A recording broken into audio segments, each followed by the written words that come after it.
Hello friends, welcome into NFL Daily. I am your host Tom Downey. There is no Mitchell Renz alongside me today. He has been canceled due to lack of hustle. So we'll move on now to some juicy NFL trade rumors, and we begin, of course, with Jalen Ramsey.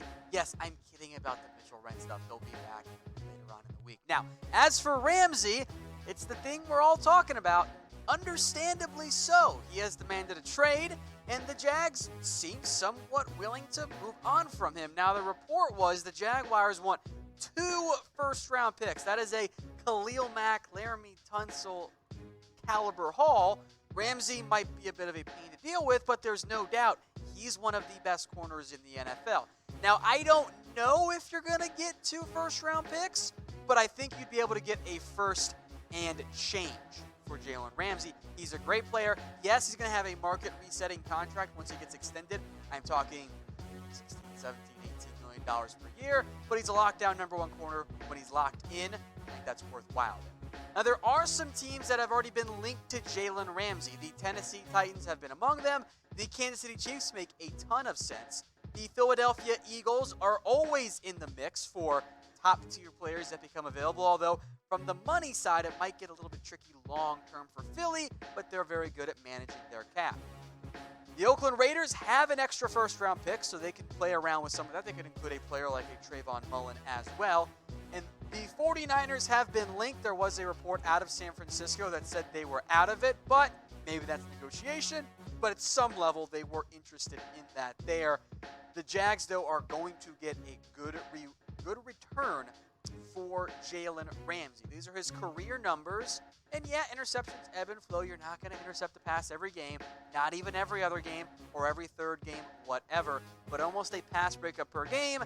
He's a great player. And things have kind of come to a head for Jalen Ramsey. I'm sure by now you've seen him blow up on the sidelines between Ramsey and Doug Marrone. I keep seeing referred to as antics, by the way, which I don't actually agree with. Because it was not the players did not, break up Ramsey from Marrone. Marrone says something, Ramsey is taken aback, and the players jump up and pull Doug Marrone away. So I think the blame on that one goes to Doug Marrone. Now, the biggest issue with a Jalen Ramsey trade is the cost in terms of what it takes to get him in a trade, the draft pick, capital player, whatever, and the money you have to pay him. The cornerback market hasn't really had a major reset. Jermaine Johnson, who has already been benched by the Jets, makes a lot of money. But Xavier Howard was the most recent player, but it wasn't a massive reset like we've seen, for example, with the linebacker position, where C.J. Mosley blows it out of the water by several million per year. Jalen Ramsey, as he made very clear showing up in the Brinks truck, wants to be that guy at the cornerback position. So here's what I want you guys to do. I'll make this the pinned comment, by the way, on the main video here. But for the live viewers on Facebook and YouTube, put your Jalen Ramsey trade packages in the comment section. And I will preface this because I know how we all get. It's looking through fan color glasses. I get it. Please offer good things. Do not offer a second-round pick and this player you don't want anymore. That's not going to get it done for Jalen Ramsey. The price tag is expensive. Things are not so bad that Ramsey is refusing to play. The Jags do still have some leverage here. So let me know what you guys are offering for Ramsey down there in the comments section. Let's move on now to Jamal Adams, because Adams, well, it's just one thing after another here. Now, I will make note, we are totally overreacting to this entire thing. Twitter freaked out because Jamal Adams unfollowed the Jets on Instagram, and he did pull him away from their bio, from his bio. I will make note, though, he said he wasn't following the Jets beforehand. So I think we're making a mountain out of a mole here now. Now, make no mistake, Jalen Adams was not happy after week 2. He does not like losing games, or Jamal Adams, I made that mistake 3 times, brutal on my part. Jamal Adams does not like losing. He did not like getting benched either. Here's what he said, though, in an interview about the changing of of his comments and the unfollowing and all that kind of stuff there. It's social media. It's outside noise. I'm not focused on that. I'm focused on this team. All right? I'm not focused on the outside noise. I'm just focused on how we can get better and get a win. Look, I love Jamal Adams, the player. He is one of the best safeties in the NFL, especially a young safety. He's still fairly cheap.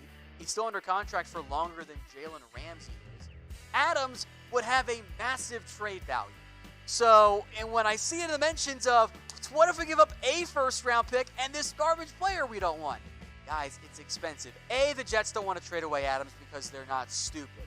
You don't trade away one of the best young players in the NFL. The Chargers aren't going to trade away Derwin James.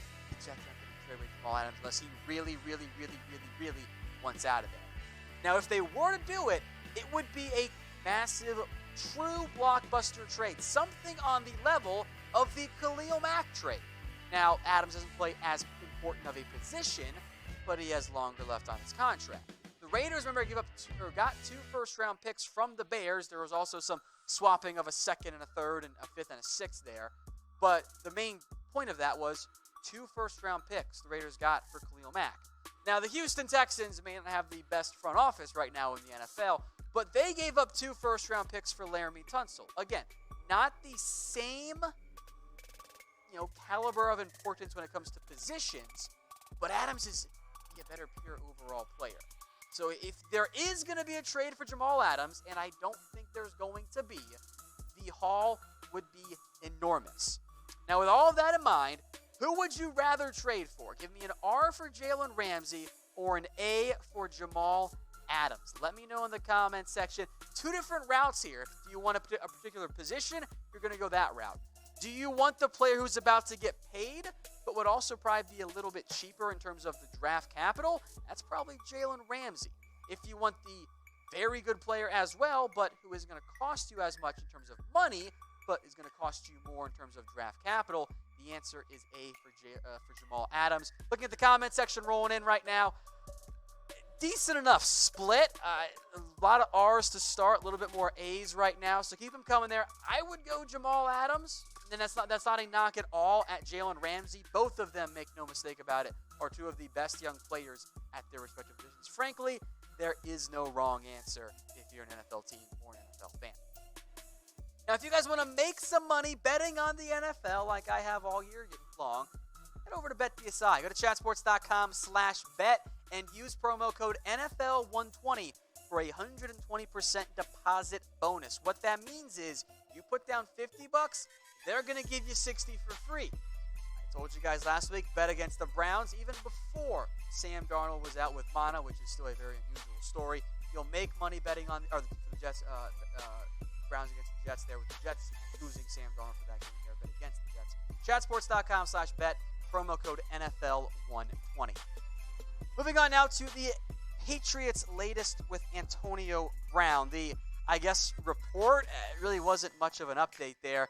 That Antonio Brown is still eligible to play on Sunday. The NFL has not made a decision yet.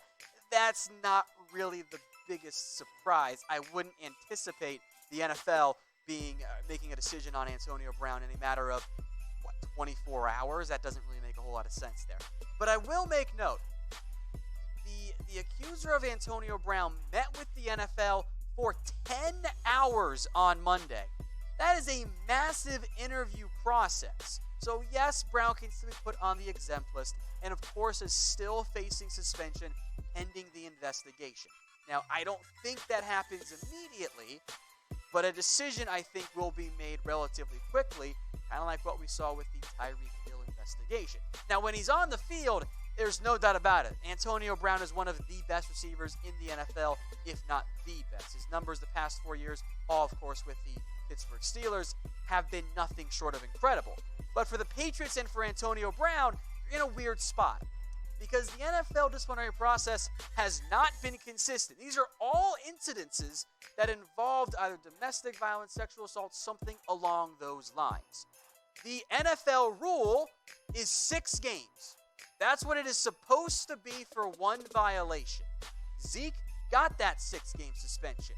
Kareem Hunt got 8 for what the NFL called 2 incidences of really outright assault, frankly, for Kareem Hunt. Jameis Winston, well, he got 3 games, even though the NFL said he did it, because Winston played ball with the NFL. There are 2 common themes when it comes to NFL disciplinary process. If you play ball and say, you know what, I'm not going to make a hassle here, I'm just going to accept it and move on, you might get less than 6 games. Jameis Winston, Jimmy Smith.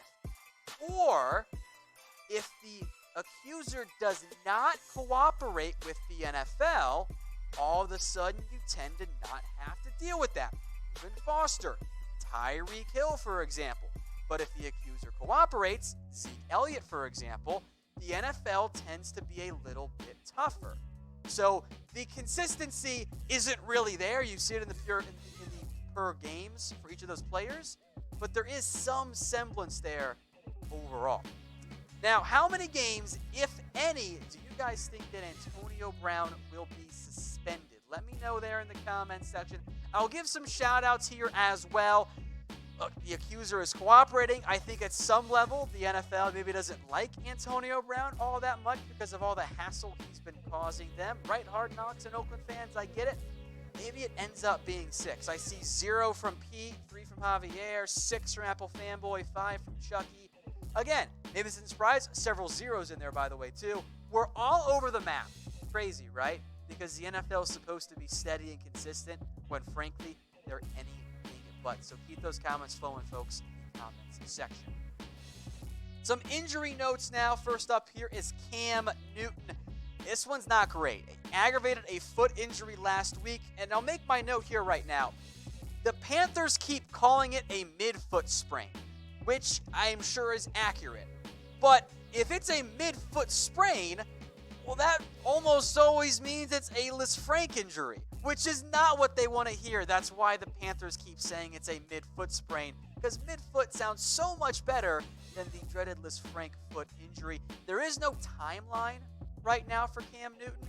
This is more of a, well, let's just see how things goes. If he can't practice this week, and all indications are right now he's probably not going to, he's not going to play this week in the NFL. So there shouldn't be surgery. He shouldn't be out long term. But I got long-term concerns about Cam Newton. He doesn't look the same. He has not been the same guy that we saw before the injury last year. He hasn't been that guy. He's completing only 56% of his passes. Hasn't been the most effective player out there. 572 yards, and he can't get in the end zone. This is not the dominant quarterback, MVP caliber quarterback we saw on the field. He's taken a beating over the past several years, and I think it's starting to show. Now, if Cam Newton can't go, Kyle Allen is the next man up. Now, Carolina did draft Will Grier in the 3rd round. He did not win the backup quarterback job this year in Carolina. Instead, it was Kyle Allen, which is funny enough to me because as things would happen to turn out in terms of who the Panthers have on their schedule, they next play the Arizona Cardinals. Kyle Allen, of course, and Kyler Murray once went head-to-head for the Texas A&M starting quarterback job. So again, for the Panthers, things are very interesting with where we sit. I am worried about Cam Newton. The injuries continue to pile up. Hopefully he's okay long-term. I don't know if that's actually going to be the outcome here. And I hope he's okay long-term, but there are definitely reasons to be concerned about Cam Newton, especially if you drafted him in fantasy football. Now, if you have buyer's remorse on that front, well, go play FanDuel instead. Head over to FanDuel.com/chatsports. Weekly leagues, you can make money there. You get $20 free with your first $20 deposit. That's FanDuel.com/chatsports. Go play right now. Instead of, having regrets because maybe you took Andrew Luck and Lamar Miller in your early offseason fantasy draft, and now you're reeling, go play FanDuel instead. Again, that's FanDuel.com/chatsports. Let's talk more quarterbacks here. You guys know this is going to come, right? Colin Kaepernick, he wants back in the NFL, the yearly story. His agent has reportedly reached out to teams because of the unfortunate rash of injuries across the NFL at the quarterback spot. And the report was, by the way, that Colin Kaepernick is in the best shape of his life. See, here's the thing. I have no doubts that Kaepernick is in good shape. But I'm going to go out on a limb here and say that the person who hasn't played football, and we are now approaching 3 years, is not going to be in the best shape of his life, given that he's played football before and made it to a Super Bowl. I know best shape of life is always the thing. There's no way that Colin Kaepernick is in better shape right now than he was during his NFL prime. There's no way. That's BS. I don't believe that for a second. I believe he's in shape, but he's not in the best shape of his life. And the biggest problem here is not that whether or not Kaepernick was good enough to play. He was good enough to play. He was better than most NFL backups at minimum. The problem is it's been too long. NFL teams typically don't want to hire players who haven't played in several years. The blackballing worked. It's just too late now for Kaepernick. Now, here are the teams that Kaepernick's agent reportedly called. The Pittsburgh Steelers, who said, we're not interested. They do have Mason Rudolph, although, I'll be honest, I don't know if Delvin Hodges is the answer as the backup quarterback. God forbid Mason also gets hurt. The New York Jets also, I think, could have made some sense had it been, 2 years ago, but Adam Gase wants to go with Adam Gase guys that he's coached before. The Saints, no surprise, they had no interest. They're fine at quarterback for the time being. They have Teddy Bridgewater. They have Taysom Hill. They're not going to roster 4 quarterbacks. As we'll get to, Drew Brees is not going on IR. So let me know in the comment section here, folks. Is Kaepernick ever going to play again in the NFL? No, he's not going to. It's too late. The window of opportunity has passed by. We can keep saying Kaepernick deserves a chance, but if his name wasn't Kaepernick, would you really want to hire the player who hasn't played in 3 years? It's just not how NFL teams operate. Unfortunately, and yes, he did get blackballed, it's not the right time for Kaepernick. That window has passed. All right, one last note here on the injury side of things. Some good-ish news for the New Orleans Saints. Their plan is to not place Brees on IR. They're hopeful that Brees is able to come back within that 6-week time frame that they originally reported. Now, had he gone to IR, he would have been sidelined for a minimum of 8 weeks. So the Saints' goal is we'll get him back from this thumb surgery inside of that timeline, get him back in the nearest future, and they're feeling pretty good about that. Now, the next man up, you would think, is Teddy Bridgewater, right? He came in for Drew Brees, and, he didn't look that great against the Rams, although I'm not going to judge him on one game. We'll see how he looks overall there. But Sean Payton, and he's smart for doing this, has not declared a starter yet. He has not said, hey, it's going to be Teddy Bridgewater, and hasn't said it's going to be Taysom Hill yet either. Which, by the way, even if you're going to start Teddy Bridgewater and only use Teddy as your quarterback, why say it? You have plausible deniability and plausible theory of, hey, they could go with Taysom Hill. Now, I think you'll see both quarterbacks out there. I would bet you see Taysom Hill a little bit more in the red zone since Sean Payton already loves to do that. But Bridgewater is one of the highest paid backups in the NFL. The Saints believe in him. I think you'll see Bridgewater start, but I think you'll see some of Taysom Hill in week 3. So let me know, who would you guys start at quarterback if you were Sean Payton? Type B for Bridgewater, H for Taysom Hill. If you want the better pure quarterback, it's still Teddy Bridgewater. But if you just want fun, well, that's where the more athletic, the dynamic, I would say, Taysom Hill checks in there. I see mostly B's flowing in. You can have a role for Taysom Hill, but mostly in between the 20s, that's where Teddy Bridgewater is going to be a better fit, be more athletic, and less of a pure quarterback. Taysom Hill fits in.